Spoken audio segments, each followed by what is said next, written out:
Baik teman-teman dan Ibu dosen, perkenalkan nama saya Jelta Tomasoa dengan NPM 12142012001 dari Program Studi Keperawatan Fakultas Kesehatan Universitas Kristen Indonesia Maluku. Baik teman-teman dan Ibu dosen, di sini saya ingin mempresentasikan tentang gangguan kardiovaskular mengenai penyakit congestive heart failure atau gagal jantung kongestif beserta asuhan keperawatannya. Definisi congestive heart failure atau gagal jantung kongestif adalah suatu kegagalan jantung dalam memompa darah untuk memenuhi kebutuhan tubuh. Kegagalan jantung kongestif adalah suatu kegagalan pemompaan di mana cardiac output tidak mencukupi kebutuhan metabolik tubuh. Hal ini mungkin terjadi sebagai akibat akhir dari gangguan jantung. Pembuluh darah atau kapasitas oksigen yang terbawa dalam darah yang mengakibatkan jantung tidak dapat mencukupi kebutuhan oksigen pada berbagai organ. Jadi, gagal jantung kongestif adalah ketidakmampuan jantung untuk memompa darah dalam jumlah yang cukup untuk memenuhi kebutuhan jaringan terhadap oksigen dan nutrien. Etiologi gagal jantung kongestif. Mekanisme yang mendasari terjadinya gagal jantung kongestif meliputi gangguan kemampuan kontraktilitas jantung yang menyebabkan curah jantung lebih rendah dari curah jantung normal. Pada gagal jantung dengan masalah yang utama terjadi adalah kerusakan serabut otot jantung, volume sekuncup berkurang dan curah jantung normal masih dapat dipertahankan. Volume sekuncup adalah jumlah darah yang dipompa pada setiap kontraksi tergantung pada 3 faktor, yaitu yang pertama preload. Preload adalah jumlah darah yang mengisi jantung berbanding langsung dengan tekanan yang ditimbulkan oleh panjangnya regangan serabut otot jantung. Yang kedua, kontraktilitas. Kontraktilitas mengacu pada perubahan kekuatan kontraksi yang terjadi pada tingkat sel dan berhubungan dengan perubahan panjang serabut jantung dan kadar kalsium. Yang ketiga, afterload. Afterload mengacu pada besarnya tekanan ventrikel yang harus dihasilkan untuk memompa darah melawan perbedaan tekanan yang ditimbulkan oleh tekanan arteriol. Pada gagal jantung, jika salah satu atau lebih faktor ini terganggu, maka curah jantung berkurang. Gagal jantung juga dapat disebabkan oleh kelainan otot jantung. Gagal jantung sering terjadi pada penderita kelainan otot jantung disebabkan menurunnya kontraktilitas jantung. Kondisi yang mendasari penyebab kelainan fungsi otot mencakup arteriosklerosis koroner, hipertensi arterial, dan penyakit degeneratif dan inflamasi. Yang pertama, arteriosklerosis koroner. Arteriosklerosis koroner mengakibatkan disfungsi miokardium karena terganggunya aliran darah ke otot jantung. Yang kedua, hipertensi sistemik atau pulmonal atau juga disebut peningkatan afterload. Meningkatkan beban kerja jantung dan gilirannya mengakibatkan hipertrofi serabut otot jantung. Yang ketiga, peradangan dan penyakit miokardium degeneratif. Berhubungan dengan gagal jantung karena kondisi ini secara langsung merusak serabut jantung, menyebabkan kontraktilitas menurun. Yang keempat, penyakit jantung lain. Gagal jantung dapat terjadi sebagai akibat penyakit jantung yang sebenarnya yang secara langsung mempengaruhi jantung. Mekanisme biasanya terlibat mencakup gangguan akan darah yang merusak jantung atau stenosis katup semiluner, kemampuan jantung untuk mengisi darah atau tamponade perikardium, perikarditif konstriktif atau stenosis AV, peningkatan mendadak afterload. Yang kelima, faktor sistemik. Terdapat sejumlah besar faktor yang berperan dalam perkembangan dan beratnya gagal jantung. Meningkatnya laju metabolisme, misal demam, toksiketis, hipoksia, dan anemia perlukan peningkatan curah jantung untuk memenuhi kebutuhan oksigen sistemik. Hipoksia dan anemia juga dapat menurunkan suplai oksigen ke jantung. Asidosis respiratorik atau metabolik dan abnormalita elektronik dapat menurunkan kontraktilitas jantung. Grade gagal jantung menurut New York Heart Association terbagi menjadi 4 kelainan fungsional, yaitu yang pertama, timbul gejala sesak pada aktivitas fisik berat. Yang kedua, timbul gejala sesak pada aktivitas fisik sedang. Yang ketiga, timbul gejala sesak pada aktivitas ringan. Yang keempat, timbul gejala sesak pada aktivitas sangat ringan atau istirahat. Sik dan simptom atau tanda dan gejala penyakit gagal jantung kongestif. Menurut Arif Masjoer tahun 2001, gejala yang akan muncul sesuai dengan gejala jantung kiri diikuti gagal jantung kanan dapat terjadinya di dada karena peningkatan oksigen. Pada pemeriksaan fisik ditemukan tanda-tanda gejala gagal jantung kongestif, biasanya terdapat bunyi derap dan bising akibat regurgitasi mitral. Tanda dominan meningkatnya volume intravaskuler. Kongestif jaringan akibat tekanan arteri dan vena meningkat akibat penurunan curah jantung. Tanda dan gejala kongestif dapat berbeda tergantung pada kegagalan ventrikel mana yang terjadi. Yang pertama, gagal jantung kiri. Kongestif paru menonjol pada gagal ventrikel kiri karena ventrikel kiri tak mampu memompa darah yang datang dari paru. Tanda dan gejala yang terjadi yaitu dyspnea. Dyspnea terjadi akibat penimbunan cairan dalam alveoli dan mengganggu pertukaran gas. Dapat terjadi ortopnea. Beberapa pasien akan mengalami ortopnea pada malam hari yang dinamakan paroxysmal nocturnal dyspnea atau PND. Tanda dan gejala berikut yaitu batuk, chest-stokes, ortopnea, congestive vena pulmonalis, mudah lelah. Tanda dan gejala tersebut terjadi karena curah jantung yang kurang yang menghambat jaringan dan sirkulasi normal dan oksigen serta menurunnya pembuangan sisa hasil katabolisme juga terjadi karena meningkatnya energi yang digunakan untuk bernafas dan insomnia yang terjadi karena distres pernafasan dan batuk. Tanda dan gejala berikut yaitu kegelisahan dan kecemasan. Kegelisahan dan kecemasan terjadi akibat gangguan oksigenasi jaringan, stres akibat kesakitan bernafas dan pengetahuan bahwa jantung tidak berfungsi dengan baik. Yang kedua, gagal jantung kanan. Tanda dan gejala yang muncul yaitu yang pertama, kongestif jaringan perifer dan visceral. Yang kedua, edema ekstremitas bawah atau edema dependen, biasanya edema pitting atau penambahan berat badan. Yang ketiga, hepatomegali dan nyeri tekan pada kuadran kanan atas abdomen terjadi akibat pembesaran vena di hepar. Yang keempat, anoreksia dan mual terjadi akibat pembesaran vena dan stasis vena dalam rongga abdomen. Yang kelima, nokturia. Yang keenam, kelemahan. Yang ketujuh, nausea. Yang kedelapan, ascites. Yang kesembilan, tanda-tanda penyakit kronik. Patofisiologi penyakit gagal jantung kongestif. Kelainan intrinsik pada kontraktilitas miokardium yang khas pada gagal jantung iskemik mengganggu kemampuan pengosongan ventrikel yang efektif. Kontraktilitas ventrikel kiri yang menurun mengurangi curah sekuncup dan meningkatkan volume residu ventrikel.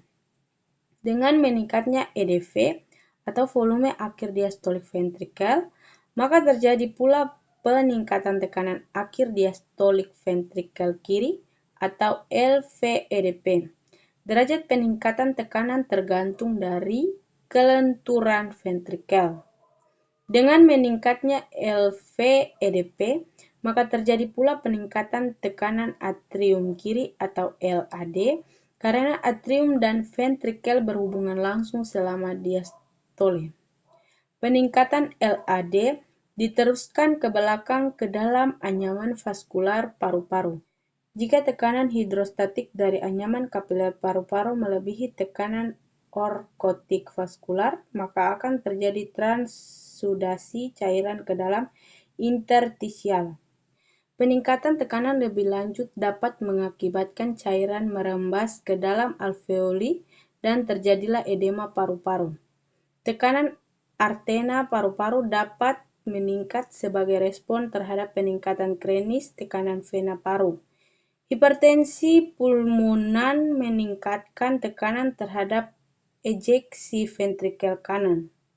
Serentetan kejadian seperti yang terjadi pada jantung kiri juga akan terjadi pada jantung kanan, di mana akhirnya akan terjadi kongesti sistemik dan edema.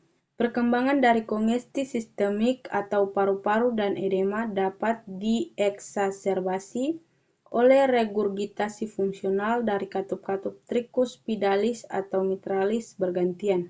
Regurgitasi fungsional dapat disebabkan oleh dilatasi dari anulus katup atrioventricularis atau perubahan-perubahan pada orientasi otot papilaris dan chorda tendinae yang terjadi sekunder akibat dilatasi ruang.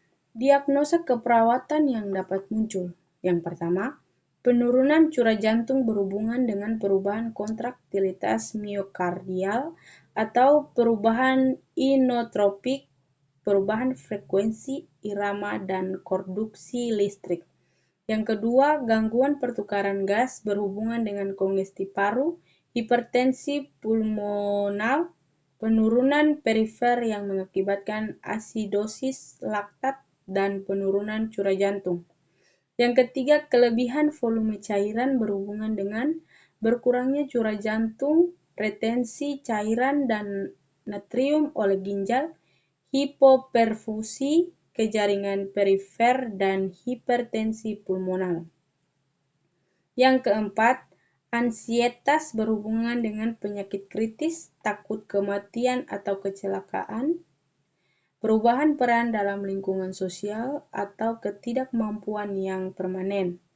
Yang kelima, intoleransi aktivitas berhubungan dengan gaya hidup kurang gerak, keletihan dan insufisiensi oksigenasi sekunder akibat penurunan curah jantung. Asuhan keperawatan.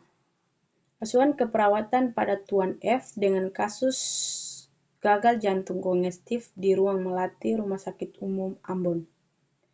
Dengan kasus seorang pasien pria 42 tahun bernama Tuan F dibawa sakit dengan keluhan nyeri dada selama 3 minggu. 2 hari sebelum masuk rumah sakit, ia mengalami batuk dan sesak nafas dan akan bertambah ketika melakukan aktivitas sehari-hari dan tidak berkurang dengan pemberian obat dari dokter. Yang pertama, pengkajian. Identitas pasien, nama Tuan F, umur 42 tahun, jenis kelamin laki-laki, agama Kristen, alamat Jalan Sisingamangaraja, Kelurahan Paso, Kecamatan Baguala, Kota Ambon, Maluku. Pekerjaan sebagai buruh, tanggal masuk rumah sakit 6 November 2021, jam 11.07, tanggal pengkajian 7 November 2021, nomor register sekian, diagnosa medis, gagal jantung kongestif atau congestive heart failure. Riwayat penyakit sekarang, alasan utama masuk rumah sakit. Pasien mengeluh sesak nafas sejak 2 hari sebelum masuk rumah sakit. Keluhan utama, pasien mengeluh nyeri dada 3 minggu sebelum masuk rumah sakit, timbul terutama saat batuk dan sesak nafas sejak 2 hari sebelum masuk rumah sakit, dan apabila melakukan aktivitas sehari-hari, bertambah sesak, tidak berkurang dengan pemberian obat dari dokter serta tidur menggunakan bantal lebih dari 2. Pada tanggal 6 November 2021, pasien dibawa ke IGD Rumah Sakit Umum dan dibawa ke ruang melati. Riwayat penyakit terdahulu. Sekitar 5 tahun yang lalu, pasien menderita hipertensi. Sejak itu, pasien kontrol ke rumah sakit umum, namun tidak rutin. Riwayat penyakit keluarga. Pada keluarga tidak ada yang menderita penyakit hipertensi, jantung, atau diabetes mellitus. Pola kegiatan sehari-hari. Nutrisi.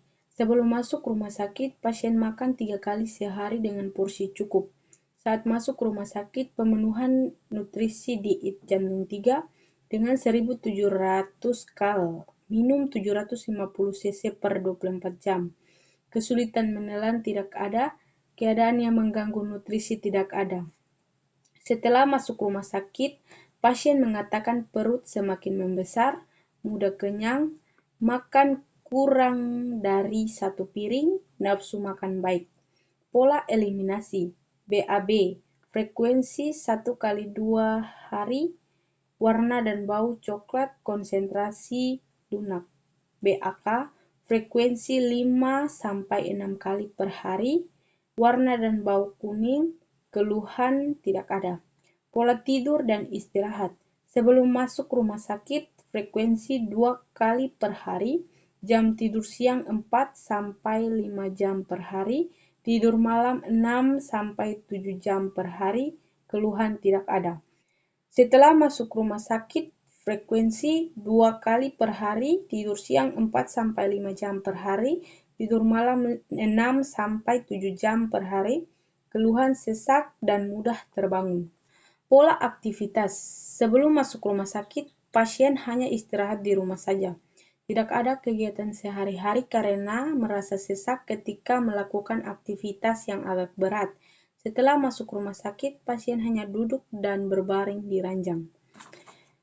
Yang kedua, pemeriksaan fisik. Status kesehatan, keadaan penyakit sedang, kesehatan komposmentis, suara jelas, tekanan darah 140/90 mmHg, nadi 100 kali per menit reguler, respirasi 20 kali per menit, suhu 36,5 derajat Celcius. Kepala. Normocephaly simetris, nyeri kepala tidak ada. Wajah simetris, oedema rendah, tidak ada sianosis. Mata. Kelopak mata normal, konjungtiva anemis rendah, isokor, sklera ikterik rendah, refleks cahaya tinggi, tajam penglihatan menurun. Telinga, sekret rendah, serumen tinggi, membran timpane normal, pendengaran menurun. Mulut dan faring, stematitis rendah, gigi banyak yang hilang, kelainan tidak ada. Leher simetris, kaku kuduk rendah, pembesaran vena jugularis tinggi. Toraks paru, gerakan simetris, retraksi suprarenal rendah, retraksi interkostal rendah, perkusi resonan, ronci, Wessing, vokal fremitus kuat dan simetris. Jantung, batas jantung kiri ICS-2 sternal dan ICS-4 sternal kiri, batas kanan ICS-2 sternal kanan dan ICS-5 aksila anterior kanan. Perkusi dulnas, bunyi E1 dan S2 tunggal, gelap rendah, murmur rendah, kapilari refill 2-3 detik. Bising usus tinggi, tidak ada benjolan, nyeri tekan pada kuadran kanan bawah, pembesaran hepar 2 jari lunak. Genitalia tidak ada, ekstremitas akral hangat, edema, kekuatan 3/4, gerak yang tidak disadari kurang. Klasifikasi data, keadaan umum. Pasien mengeluh sesak nafas sejak 2 hari sebelum masuk rumah sakit. Pasien mengeluh nyeri dada 3 minggu sebelum masuk rumah sakit. Pasien mengatakan ketika melakukan aktivitas sehari-hari bertambah sesak. Pasien mengatakan tidur menggunakan bantal lebih dari 2. Pasien mengatakan sekitar 5 tahun yang lalu pasien menderita hipertensi. Pasien mengatakan perut semakin membesar, mudah kenyang. makan kurang dari 1 piring setelah masuk rumah sakit. Pasien mengeluh sesak dan mudah terbangun pada malam hari.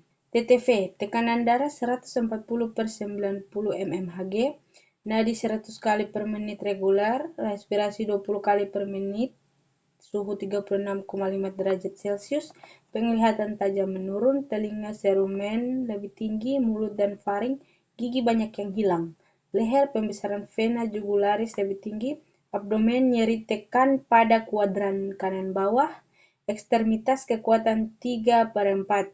Yang ketiga, analisa data. Data subjek. Pasien mengeluh sesak nafas sejak 2 hari sebelum masuk rumah sakit. Pasien mengeluh nyeri dada 3 minggu sebelum masuk rumah sakit. Pasien mengatakan ketika melakukan aktivitas sehari-hari bertambah sesak. Data objektif. TTV, tekanan darah 140/90 mmHg, nadi 100 kali per menit, reguler, respirasi 20 kali per menit, suhu 36,5 derajat Celcius. Leher, pembesaran vena jugularis. Etiologi disfungsi miokard, kontraktilitas, gagal pompa ventrikel, curah jantung atau COP.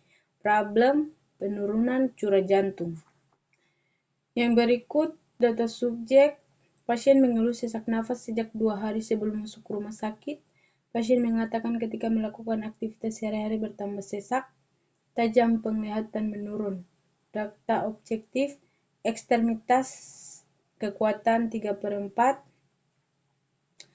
TTV, tekanan darah 140/90 mmHg, nadi 100 kali per menit reguler, respirasi 20 kali per menit, suhu 36,5 derajat Celcius. Etiologi, suplai darah ke jaringan, nutrisi dan O2 sel, metabolisme sel, lemah dan letih.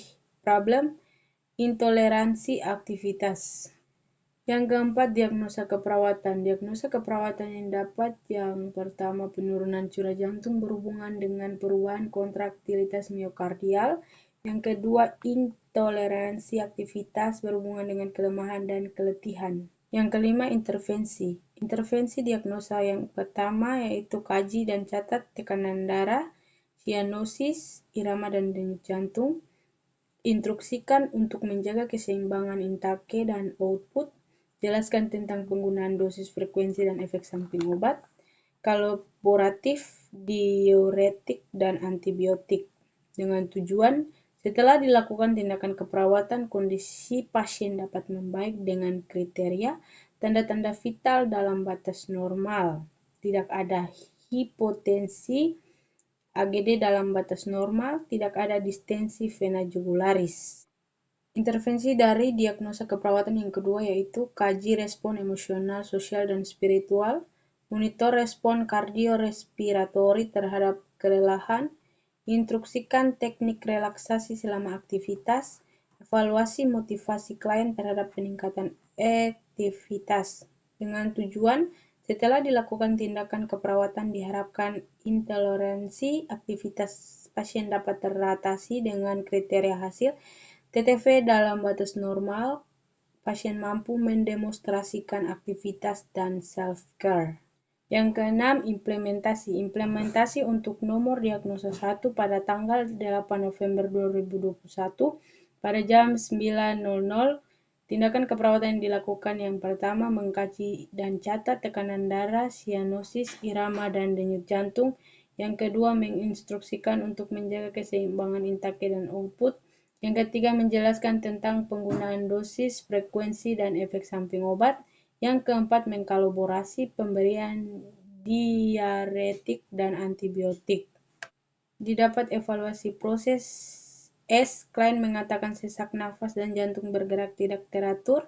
O. Tekanan darah 120/90 mmHg, respirasi 22 kali per menit, nadi 116 kali per menit reguler. Klien nampak paham dengan penjelasan klien minum obat. Implementasi untuk nomor diagnosa 2 pada tanggal 9 November 2021 pada pukul 9.47, tindakan keperawatan yang dilakukan yang pertama, mengkaji respon emosional dan spiritual pasien, memonitor kardiorespiratori terhadap kelelahan, menginstruksikan teknik relaksasi selama aktivitas, memotivasi pasien terhadap peningkatan aktivitas. Didapat evaluasi proses, S. Klein mengatakan sesak nafas dan jantung bergerak tidak teratur. O. Tekanan darah 120/90 mmHg, respirasi 22 kali per menit, nadi 116 kali per menit reguler. Klien nampak paham dengan penjelasan yang diberikan. Motivasi klien terhadap aktivitas baik. Klien mengatakan mudah merasa lelah, sesak nafas, dan jantung tidak teratur. Yang ketujuh, evaluasi. Evaluasi pada nomor diagnosa 1 tanggal 9 November 2021 jam 9. S. Klien mengatakan sesak nafas dan jantung bergerak tidak teratur. O. Tekanan darah 120/90 mmHg, respirasi 22 kali per menit, nadi 116 kali per menit reguler, EKG irama sinus, HR 110 kali per menit irregular, aksis LAD. A. Masalah belum teratasi. P. Lanjutkan intervensi. Evaluasi untuk nomor diagnosa 2 tanggal 10 November 2021 jam 10. S. Klien mengatakan mudah merasa lelah, sesak nafas, jantung bergerak tidak teratur. O. Tekanan darah 120/90 mmHg, respirasi 22 kali per menit, nadi 116 kali per menit reguler, EKG irama sinus, HR 110 kali per menit irregular, aksis LAD. A. Masalah belum teratasi. P. Lanjutkan intervensi. Sekian presentasi dari saya tentang penyakit gagal jantung kongestif. Terima kasih.